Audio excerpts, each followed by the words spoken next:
नमस्कार दोस्तों, मेरे YouTube चैनल सुधीर व्लॉग में मैं आपका स्वागत करता हूँ। आज जो कहानी है वो कर्म से संबंधित कहानी है दोस्तों, कि कर्म क्या होता है। तो कर्म क्या होता है और कैसे इसको ठीक किया जाए।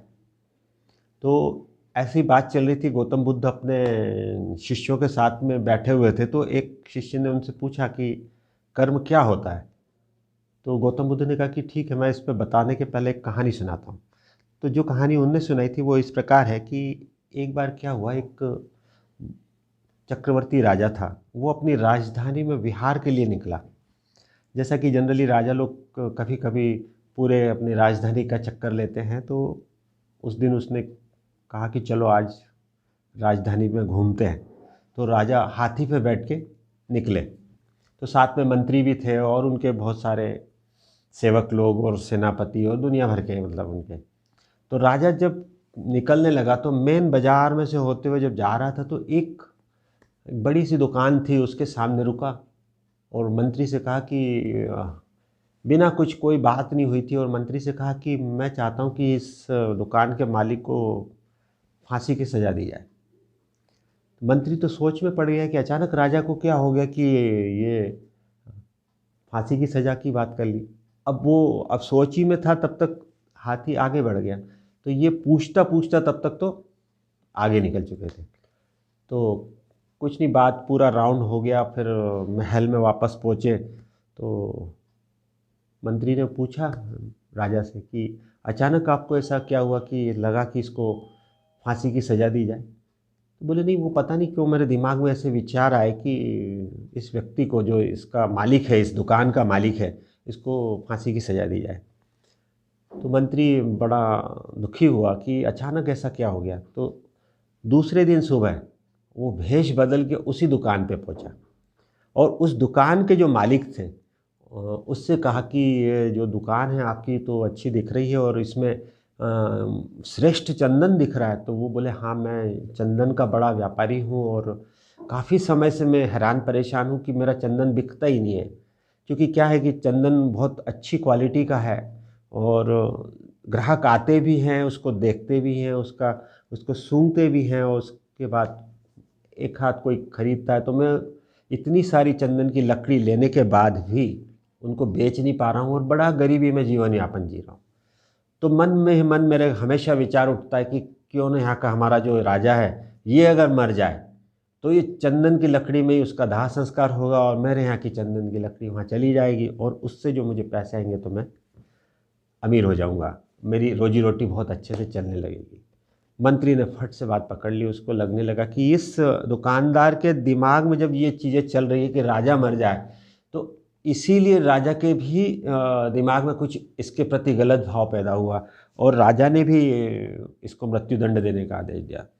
तो मंत्री चूँकि चतुर थे, बहुत अच्छे समझदार थे, होशियार थे, उनने कहा कि एक काम करो आप, मैं कुछ आपके यहाँ की चंदन की जो लकड़ियाँ हैं ये मैं ख़रीदना चाहता हूँ। तो बड़ा खुश हुआ वो दुकानदार। बोले बहुत दिनों बाद तो कोई ग्राहक आया है। तो उसने क्या करा, बहुत अच्छे से चंदन की लकड़ियाँ ली और एक बहुत सुंदर से कपड़े में, मखमल के कपड़े में लपेट के मंत्री जी को दी। मंत्री ने पूछा कितनी राशि का होगा। तो बोले जो भी आपकी मर्जी आए दे दीजिए। तो मंत्री ने कहा मैं अभी घर जाता हूँ, लौट के मैं आपकी दुकान पे इसको पहुँचाता हूँ, इसकी जो भी राशि होगी। दुकानदार ने कहा ठीक है। मंत्री जी वो लेके अब चंदन की लकड़ी का वो बंच लेके राजा के पास पहुँचे सीधे, और राजा को जाकर उनने दिया वो चंदन की लकड़ी।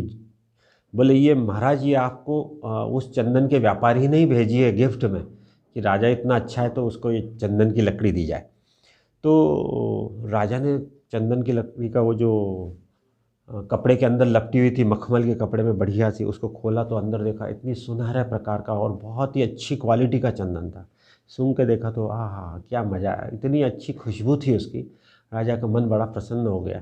तो राजा ने कहा कि एक काम करो, इसके बदले में उसको स्वर्ण मुद्राएं 100 स्वर्ण मुद्राएं भिजवा दो, उसने इतना अच्छा क्वालिटी का चंदन मेरे को गिफ्ट किया है।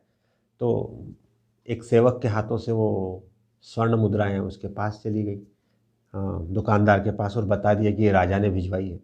तो दुकानदार वो स्वर्ण मुद्राएं लेके बड़ा खुश हुआ, क्योंकि 100 स्वर्ण मुद्राओं से तो उसकी जो गरीबी थी वो पूरी तरह से बदल गई और वो भी मन ही मन ग्लानि करने लगा कि अरे मैं भी कैसा था कि जो राजा के बारे में ऐसा सोचता था कि ये कब मरे और मेरी चंदन की लकड़ी बिके, ये तो वैसे ही जीते जी बहुत बढ़िया आदमी है, बहुत ही अच्छा राजा है हमारा।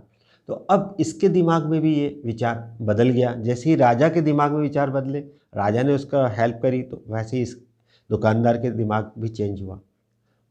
तो दोस्तों, कहने का तात्पर्य ये था कि फिर गौतम बुद्ध ने बताया कि देखो कैसे हमारे विचार एक दूसरे को इफ़ेक्ट करते हैं। कहानी सुनाने के बाद गौतम बुद्ध ने पूछा, बताओ भाई कि जो आपने प्रश्न किया था कर्म क्या है, तो वो क्या है?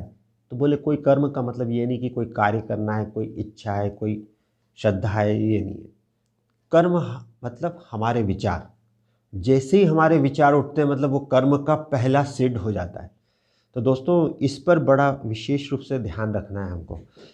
ये जो हमारे इमोशंस हैं, जब हमारे इमोशंस चाहे क्रोध का हो, चाहे घृणा का हो, चाहे प्रेम का हो, चाहे लालच का हो, तो जैसे ही इमोशंस अपने पैदा होते हैं, इमोशन से ही तत्काल आपको विचार पैदा होता है, और विचार जो पैदा होता है वो ही सीधा एक्शन में आता है, और एक्शन मतलब वही का कर्म हो जाता है। तो सबसे पहले हमको अपने विचारों का हमेशा निरीक्षण करते रहना चाहिए। विचारों का जिसने निरीक्षण कर लिया और जैसे विचारों को हमने अपना प्यूरिफाई कर लिया, आप समझ जाओ आपके जीवन में उतनी ही अच्छी उन्नति, उतनी ही अच्छी आपकी प्रगति, और ये चीज़ ये कि आपके आपसी संबंध बहुत ही प्रगाढ़ और बहुत अच्छे हो जाएंगे। फिर चाहे वो आपके परिवार में हो, चाहे आपके समाज में हो, चाहे आपके इर्द गिर्द जितने भी लोग हों, उनके प्रति आपका जो बिहेवियर होगा वो बहुत ही सुपर होगा। जैसे ही हम अपने विचारों पर नियंत्रण कर लेते हैं, हम पूरे दुनिया को जीतने की क्षमता रखते हैं दोस्तों। तो विचारों का प्यूरिफिकेशन और विचारों को बदलने की क्षमता हमेशा शुरुआत में जब हम करते हैं तो कभी भी ऐसा नहीं है कि हम अपने विचारों को बदल दें, लेकिन धीरे धीरे धीरे धीरे उस पर अगर हम प्रयास करते हैं तो एक दिन ऐसा आता है कि जो हम सोचते हैं, सोचना चाहते हैं, वही हम सोचते हैं। अभी हमारे हाथ में बिल्कुल भी कंट्रोल नहीं रहता। हम कभी भी नहीं, हम जो चाहते हैं उसके विपरीत बहुत सारी चीज़ें हमारे दिमाग में उथल पुथल मचाती रहती है। तो इसके लिए हमें हमारे माइंड को ट्रेन करने की ज़रूरत है। जैसे जैसे हम ट्रेनिंग देंगे उसको, वैसे वैसे हम उस पर कंट्रोल कर लेंगे, उस पर हम विजय प्राप्त कर लेंगे। और जैसे ही हमने अपने विचारों पर विजय प्राप्त कर ली दोस्तों, फिज़िकल लाइफ में मिरेकल हो जाएगा। तो आज इतना ही, और आप मैं चाहूँगा कि इस पर भी अपना रोज़ इस पर प्रयास करें, रोज़ इसको सोचें, इसको कोशिश करें कि हम अपने विचारों के मालिक स्वयं बने। दोस्तों, आज इतना ही। धन्यवाद। नमस्कार।